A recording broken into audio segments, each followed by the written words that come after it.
This might be the closest we've ever been to World War III. Right now, the world may be closer to a major global conflict than it has been in decades.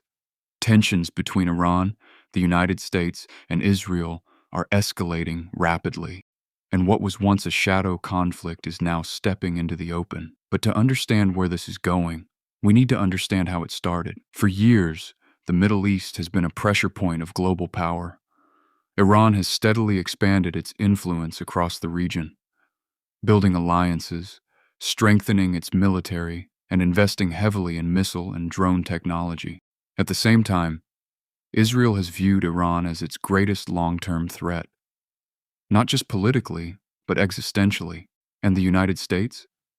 It has maintained a strategic presence in the region for decades, protecting its interests, its allies, and global energy routes. This fragile balance was never meant to last forever. Over the past months, tensions have reached a breaking point. Covert operations, cyber attacks, and proxy conflicts have intensified. Then came the turning point: direct strikes.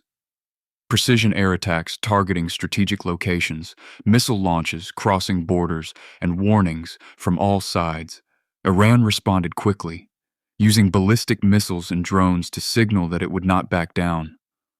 Israel reinforced its defense systems and signaled readiness for prolonged conflict. And the United States increased its military presence in the region. Warships moved.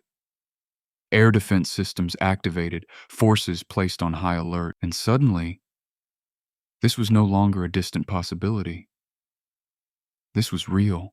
But what makes this conflict so dangerous is not just the weapons involved, it's the consequences.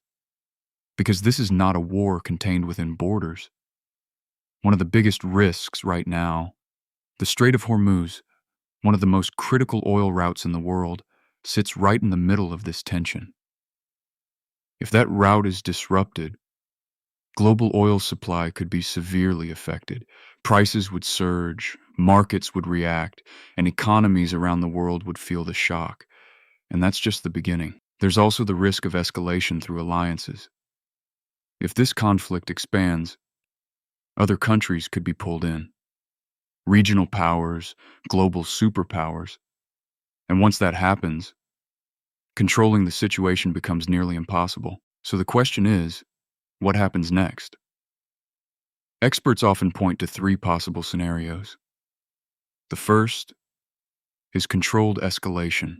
In this scenario, both sides continue limited strikes, but avoid full-scale war. Tensions remain high, but the conflict stays contained. The second scenario is regional war. Fighting spreads across multiple countries in the Middle East. Alliances activate, and the conflict grows far beyond its original scope. This would have massive humanitarian and economic consequences. And then, there's the third scenario, the one no one wants to see: global war, a chain reaction of military response, drawing in major world powers, a conflict that reshapes the global order. Now here's the reality. No side wants to appear weak. Iran has made it clear it will respond to any major attack with full force. Israel has shown it is willing to act preemptively to protect itself. And the United States continues to stand firmly behind its allies, which means every move matters. Every decision carries weight. And in situations like this, history has shown us something important.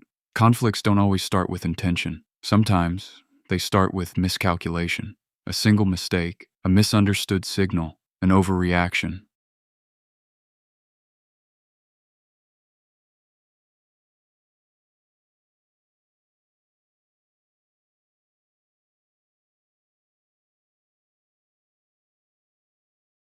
And suddenly, there's no turning back.